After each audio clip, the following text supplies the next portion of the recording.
Hello everyone आसतु आम आज T skin care करवा स्किन केयर रे मु कौन कली ना आम कौन जानते कि आम ए जाइए टी बीच बुलापाई आसला एत टानिंग होता ना ताको तो किसी तो करने पड़ो ना।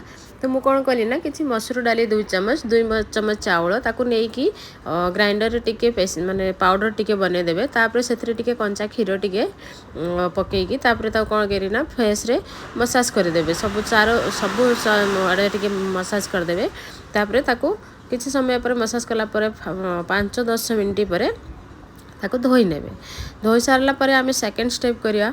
सेकंड स्टेप रे आमे कोन नवा चंदन पाउडर तापरे मुल्तानी मिट्टी तापरे मु राति रु टिके भिगे कि रखी टिके चाउल तार टिके पानी टिके 2-3 चम्मच पके देबे तापरे टिके गुलाब जल सेथिरे टिके टिके पके देबे तापरे ताको भल्ली कि मिक्स कर देबे और फेस रे अप्लाई करेंगे और फेस रे अप्लाई कला परे ताको कौन करेंगे किसी समय पाई ड्राए होगापाई छाड़देवे। ड्राए होला परे 10-15 मिनट पर ताको पानी रे धोई नेबे।